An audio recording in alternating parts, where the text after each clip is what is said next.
Bismillah Nabiyyina Muhammad ibn Abdillah wa ala alihi wa ashabihi wa mawalah la hawla wa la quwwata illa billah amma ba'd.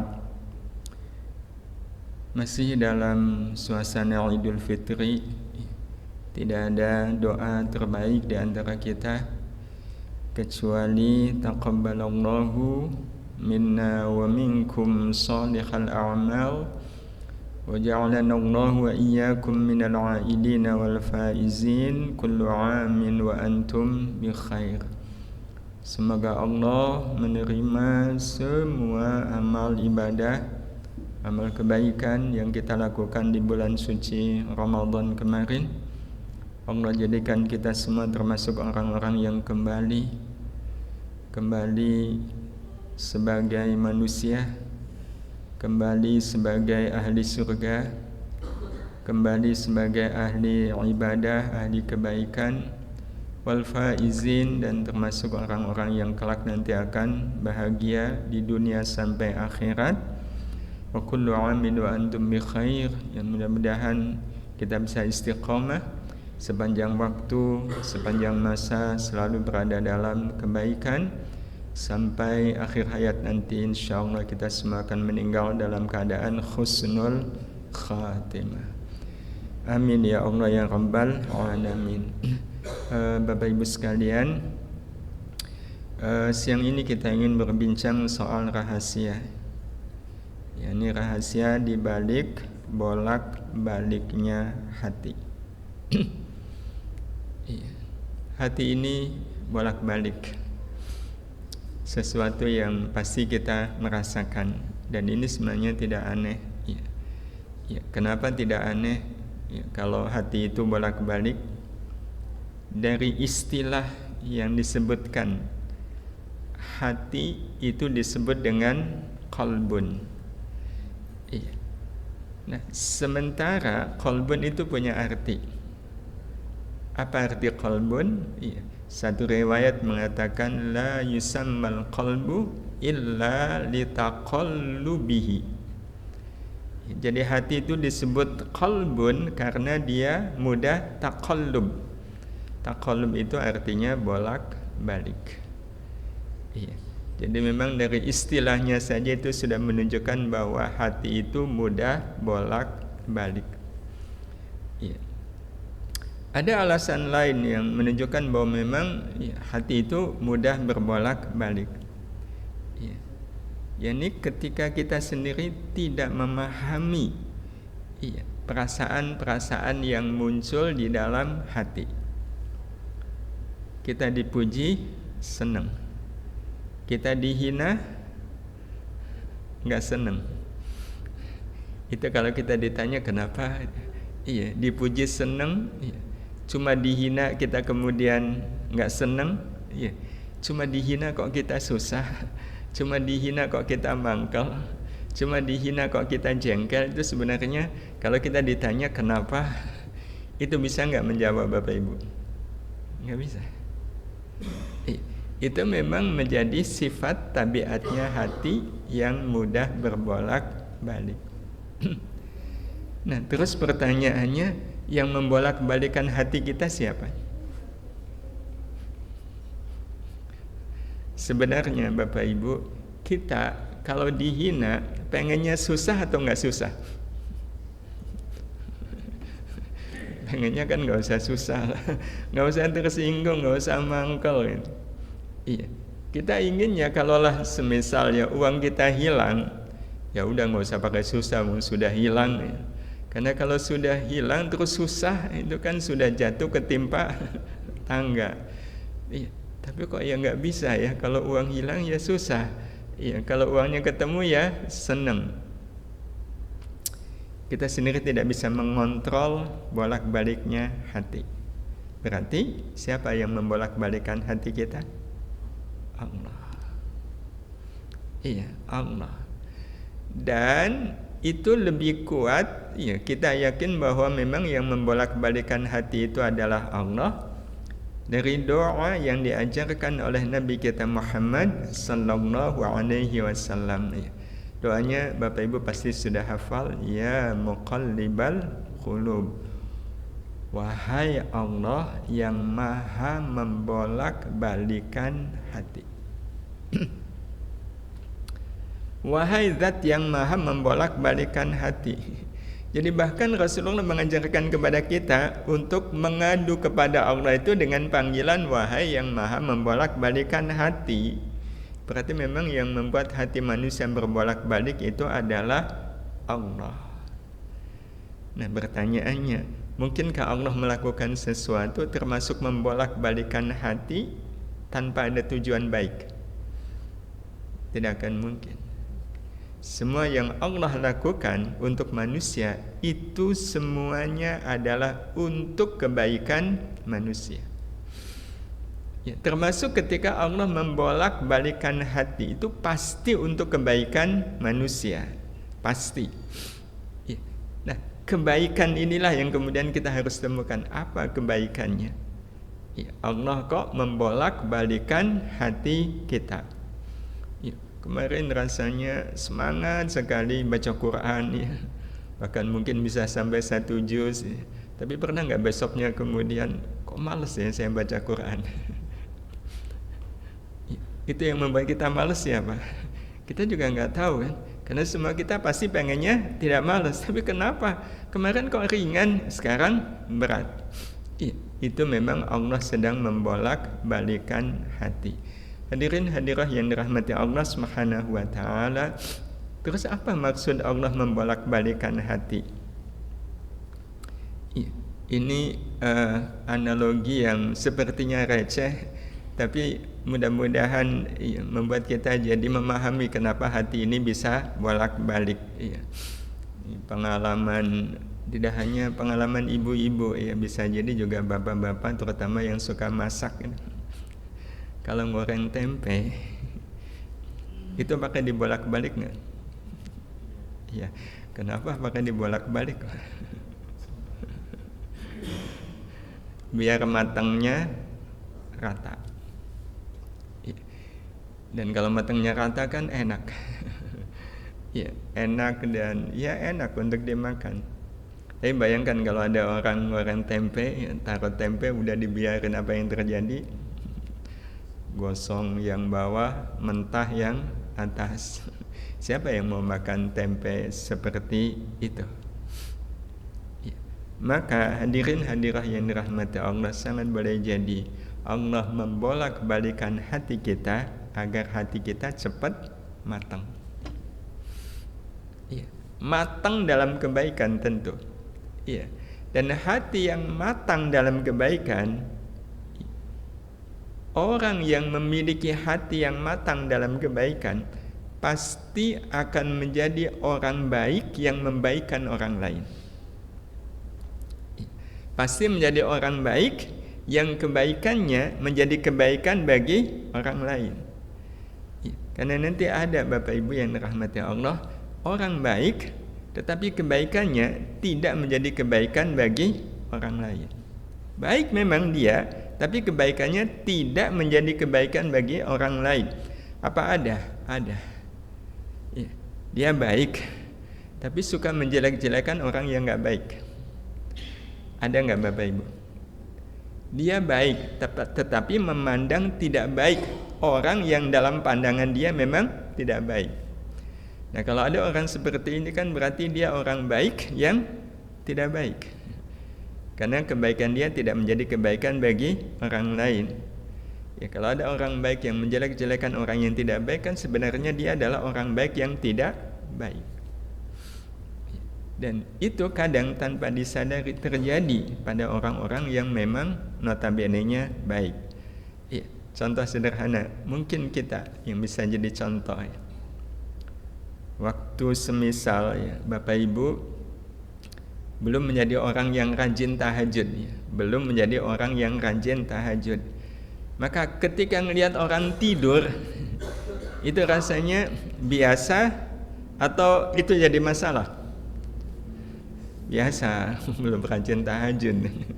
Tapi apa yang terjadi ketika Bapak Ibu rajin tahajud, ya, baru setengah bulan nih tahajud terus suatu saat ngelihat orang kok tidur nggak tahajud, itu memandangnya dengan pandangan apa? Alah, dasar males ini, tidur padahal dari jam 8 sampai sekarang nggak mau bangun. Itu terjadi setelah apa? Setelah dia jadi orang baik, rajin tahajud. Waktu semisal ya, belum rajin ngaji, belum rajin ke pengajian, ngelihat orang bermalas-malasan, ngelihat orang ngobrol, ngelihat orang bersenang-senang, ngelihat orang jalan-jalan, itu biasa nggak? Ya biasa aja kan. Tapi begitu rajin ngaji, baru setengah bulan rajin ngaji, ngelihat orang yang nggak mau ngaji itu memandangnya dengan pandangan apa? Itu semua sebenarnya akan menunjukkan berarti keadaan hati dia belum matang. Ya, jadi orang kalau baik tapi hatinya belum matang, dia akan menjadi orang baik yang belum tentu menjadi kebaikan bagi orang lain. Ya. Jadi inilah sebenarnya maksud dibalik kenapa Allah Subhanahu wa taala membolak-balikan hati kita agar hati kita cepat matang dalam kebaikan. Dan Bapak Ibu sekalian yang dirahmati Allah, ada 4 ciri. Iya, ada 4 ciri orang itu dikatakan hatinya telah matang. Iya. Dan ini sebenarnya iya, tujuan dari Allah Subhanahu wa taala menghadirkan Ramadan untuk kita. Berharap betul dengan Ramadan hati kita matang. Iya. Ada 4 ciri tanda kalau orang itu hatinya matang dalam kebaikan. Yang pertama, saya belum tuliskan tapi mudah-mudahan nanti bisa diingat. Ciri pertama kalau orang hatinya sudah matang dalam kebaikan adalah hatinya betul-betul merasakan betapa dalam hidup saya ini tidak ada yang segala-galanya kecuali Allah. Enggak ada yang segala-galanya kecuali Allah. Segala-galanya dalam keagungan, segala-galanya dalam kebaikan. Itu orang yang hatinya telah matang, betul-betul merasakan enggak ada yang segala-galanya dalam hidup ini kecuali Allah, dalam soal keagungan dan kebaikan. Sehingga orang kalau hatinya sudah matang, melihat awan saja itu yang terasa apa? Ya Allah, betapa maha agungnya Engkau, betapa maha kuasanya Engkau ciptakan awan yang sedemikian amat sangat luar biasa. Itu orang kalau hatinya sudah matang.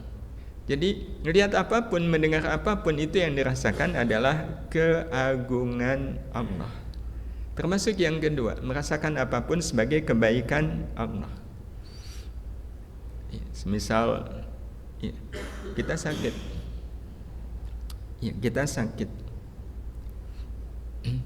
Waktu periksa ke dokter, kata dokter, wah Pak, panjenengan ini kena virus. Mungkin tertular. Ketularan nih virus. Waktu dokter menyebut kita kena virus, itu kita langsung gimana Bapak Ibu? Kalau hati kita matang, wah, hati kita langsung tergetar. Ya Allah, betapa maha kuasanya Engkau. Engkau ciptakan saya sebagai manusia yang katanya berbobot. Kan kita semua berbobot, betul nggak Bapak Ibu? Ya, kan ada yang 60 kilo, ada yang 70 kilo. Kita ini manusia, makhluk yang berbobot, kena virus. Yang kira-kira virus itu berbobot nggak Bapak Ibu? Kelihatan aja enggak. Kalau kelihatan saja enggak, itu kan artinya nggak ada bobotnya sama sekali. Kita nggak berdaya, kita nggak ada apa-apanya. Kita jatuh sakit hanya gara-gara virus. Ya Allah, betapa kuasanya Engkau menciptakan makhluk bernama virus yang saya tidak berdaya apa-apa hanya karena makhluk ciptaanmu yang tidak berbobot. Itu kan merasakan betul keagungan Allah bagi orang yang hatinya telah matang. Yang kedua, pasti akan merasakan kebaikan Allah dari sakit itu. Karena sakit itu kan menghapus dosa. Ya, sakit itu membuat kita punya kesempatan untuk sabar. Sakit itu membuat kita bisa terangkat derajatnya di sisi Allah Subhanahu wa Ta'ala. Berarti kita akan merasakan sakit itu sebenarnya adalah kebaikan Allah. Ini ciri yang pertama. Ciri yang kedua, orang hatinya matang, Bapak Ibu yang dirahmati Allah, dia akan melihat ketaatan itu sebagai sesuatu yang menyenangkan, ya, sebagai sesuatu yang membahagiakan. Jadi bagi orang yang hatinya matang, tidak ada yang bisa membuat saya bahagia kecuali taat. Jadi tidak ada istilah bahagia karena uang, karena kedudukan, karena pangkat, enggak. Jadi bahagia itu karena taat. Jadi kalau dapat uang itu belum bisa bahagia, baru bahagia dengan uang kalau uangnya dipakai untuk kebaikan. Jadi kalau baru dapat itu nggak bisa bahagia. Kalaupun bahagia itu karena sudah punya rencana baik terhadap uang itu. Itu bahagianya orang yang hatinya telah matang. Jadi hanya bisa bahagia dengan ketaatan, bukan karena selain ketaatan. Nah, yang ketiga, bahagia orang yang hatinya matang, Bapak Ibu yang dirahmati Allah, adalah orang yang bersyukur dalam semua keadaan. Baik manis, pahit, itu disambut dengan syukur. Senang, susah, itu disambut dengan syukur. Tapi bukankah teorinya syukur itu kalau senang, kalau susah sabar? Betul nggak Bapak Ibu? Betul. Tapi itu dalam teori. Kalau kita akan jumpai sabar itu memang hanya ada dalam teori, tapi tidak ada dalam kenyataan. Secara teori memang ada sabar, memang muncul katanya ya, muncul satu kata namanya sabar. Tapi pada prakteknya sabar itu nggak ada. Yang ada adalah syukur. Iya, yang ada adalah syukur. Biasanya sabar itu dikaitkannya dengan kesusahan, betul? Dikaitkan dengan kesusahan. Mari kita buktikan bahwa sabar itu hanya ada dalam teori, tapi tidak ada dalam kenyataan. Bapak Ibu yang dirahmati Allah, Bapak Ibu pengen nggak jadi orang sabar? Pengen. Iya. Semua kita pasti pengen jadi orang yang sabar. Untuk bisa jadi orang sabar, berarti kita harus ketemu dengan satu keadaan yang membuat kita tidak sabar. Betul Bapak Ibu? Kita harus berada dalam satu keadaan di mana saya tidak sabar. Nah, di situ kita punya kesempatan untuk sabar. Nah, kapan kita punya kesempatan dalam keadaan tidak sabar? Ya, kalau kita buat contohnya, salah satunya adalah seandainya Bapak Ibu punya pembantu yang tiap hari bikin Bapak Ibu tidak sabar. Mungkin nggak itu terjadi? Mungkin. Ada pembantu, ya tidak harus pembantu, bisa jadi tetangga, ya, bisa jadi juga bawahan.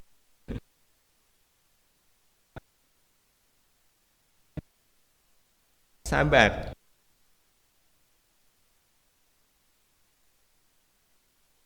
Kalau punya pembantu sabar, berarti kita punya kesempatan untuk sabar. Betul? Dari pembantu yang bikin kita tidak sabar, kita punya kesempatan untuk sabar. Berarti Bapak Ibu yang dirahmati Allah, kalau punya pembantu yang bikin, karena kita kan semua pengen jadi orang sabar. Kalau betul kita pengen jadi orang sabar, berarti kalau punya pembantu yang bikin tidak sabar, kita mengeluh atau bersyukur?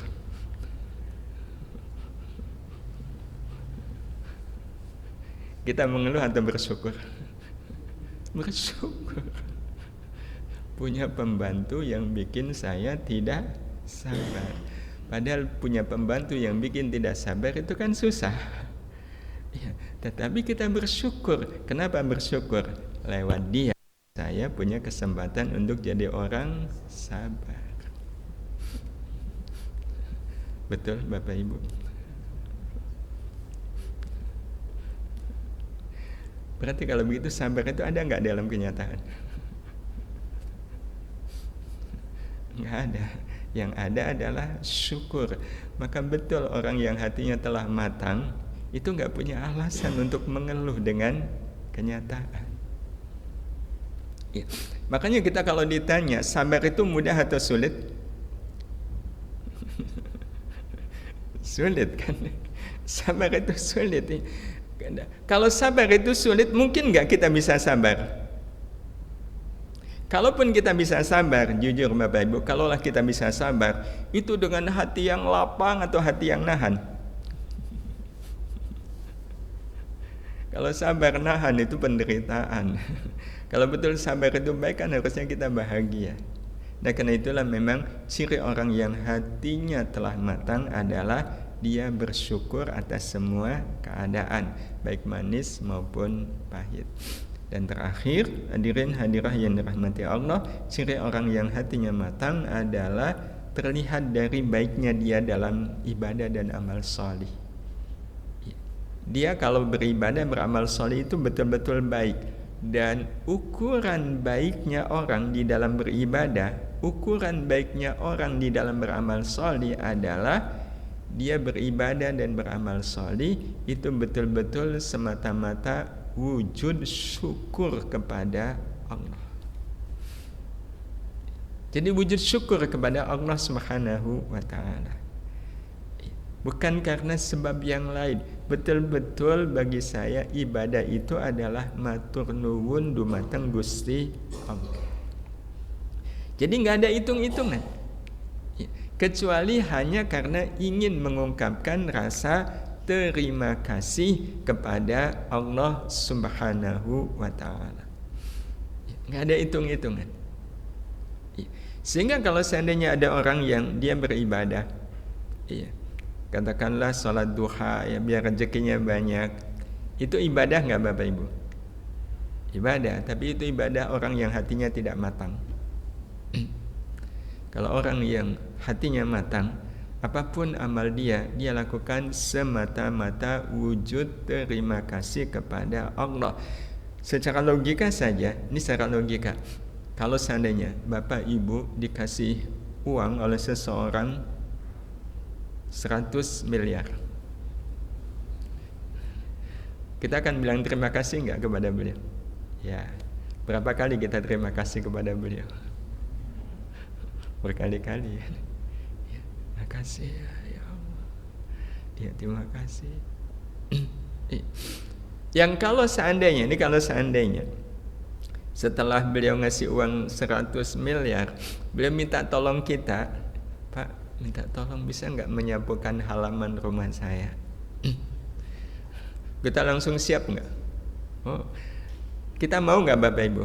Mau. Nah kita kemudian mau menurut menyapu halaman rumah beliau, itu wujud apa? Wujud terima kasih. Mungkin nggak pada saat itu kita kemudian pakai hitung-hitungan dengan beliau, Pak, jangan kok nyuruh saya nyapu, Bapak mau bayar berapa? Padahal baru dapat uang 100 miliar. Mungkin nggak itu terjadi? Iya, nggak akan. Hati ini nggak akan nyampe. Iya, hati ini nggak akan nyampe.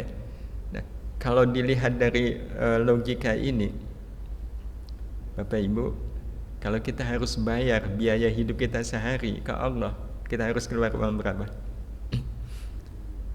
Dari jantung yang tetap berdetak.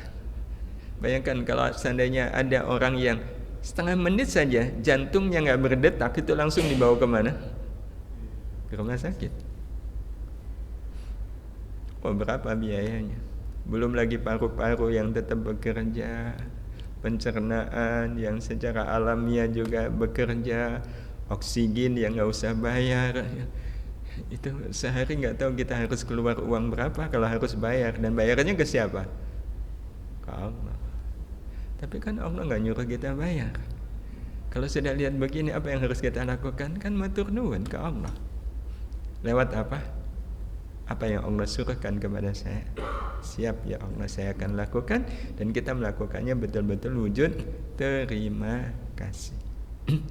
Hadirin rahmati Allah subhanahu wa ta'ala, matangnya hati, 4 ciri yang menunjukkan matangnya hati, sebenarnya ini juga kita ambil dari rangkaian doa ini. Iya. Bukankah doa ini minta kepada Allah 4 hal kan? Ya muqallibal qulub, wahai zat yang maha membolak-balikan hati, tsabbit qulubana. Jadi walaupun kita memanggil Allah dengan panggilan wahai yang membolak-balikan hati, tapi kita minta kepada Allahnya adalah tsabbit, tetapkanlah. Tetapkanlah itu artinya, ya Allah, janganlah Engkau jadikan hati saya ini berbolak-balik. Tetapkan hati kami di dalam apa? Pertama, ala dinika, ya, di atas agamamu, di atas agamamu. Iya, ini yang pertama. Yang kedua adalah wa ala ta'atika, dan di dalam ketaatan kepadamu, wa syukrika, dan di dalam kesyukuran kepadamu, wa husni ibadatika, dan di dalam baiknya ibadah untukmu. Berarti memang Bapak Ibu yang rahmati Allah, hati yang matang adalah hati yang tetap, tidak berbolak-balik. Iya. Sebab Bapak Ibu yang dirahmati Allah, sama seperti kalau Bapak Ibu goreng tempe dibolak-balik, iya, dan kemudian sudah matang, rata matangnya, apakah kita masih perlu membolak-balik tempe? Enggak.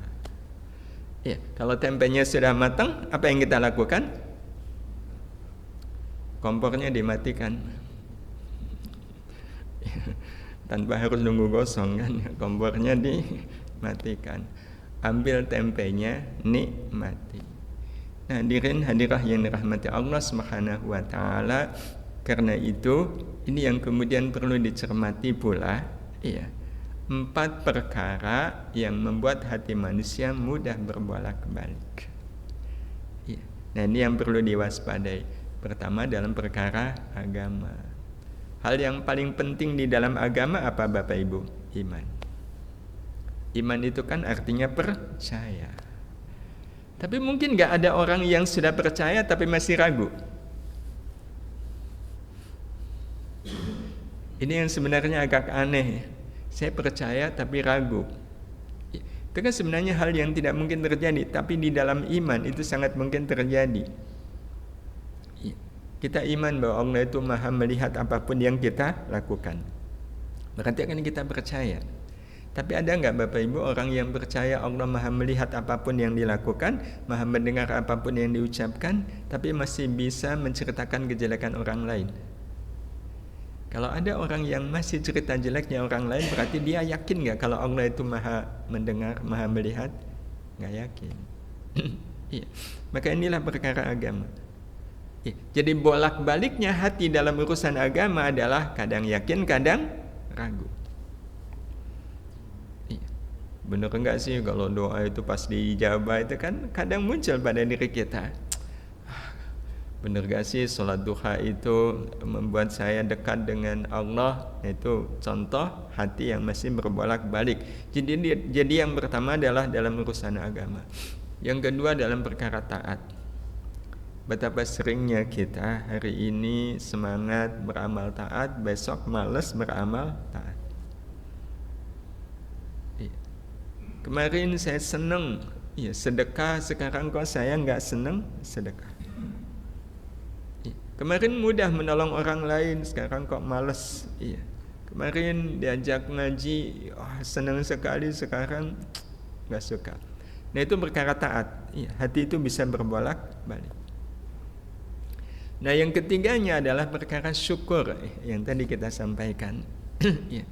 Betapa kita syukur itu nunggu nikmat, ya, nunggu melimpahnya rezeki. Ya. Kita tidak memanfaatkan musibah itu sebagai kesempatan untuk bersyukur. Ya. Itu kan sebenarnya kembali kepada keraguan. Benar gak sih musibah itu adalah wujud kebaikan Allah? Ya, kalau memang kebaikan Allah, kenapa Allah ngasih saya susah? Makanya dia sulit untuk bersyukur. Dan yang terakhir adalah perkara baiknya ibadah. Perkara baiknya ibadah. Betapa banyak kita beribadah itu lebih karena faktor pamrih. Ada hitung-hitungan. Ada hitung-hitungan. Padahal sebenarnya kita bisa ibadah itu juga adalah kebaikan Allah Subhanahu wa taala. Kayak sekarang kita ngaji ini kan sepenuhnya adalah kebaikan Allah. Kalau bukan karena kebaikan Allah, nggak mungkin kita bisa ngaji seperti ini, nggak mungkin kita bisa sholat seperti tadi. Nah, karena itu Bapak Ibu yang rahmati Allah Subhanahu wa taala, orang yang ibadahnya baik adalah orang yang ketika ada kesempatan beramal baik, ya dia akan beramal baik. Dia akan beramal baik sebagai wujud syukurnya kepada Allah Subhanahu wa taala. Sehingga mereka tidak akan berhitung apa-apa dari amal baik itu. Selain saya bisa beramal baik saja sudah sangat senang, sudah sangat bahagia.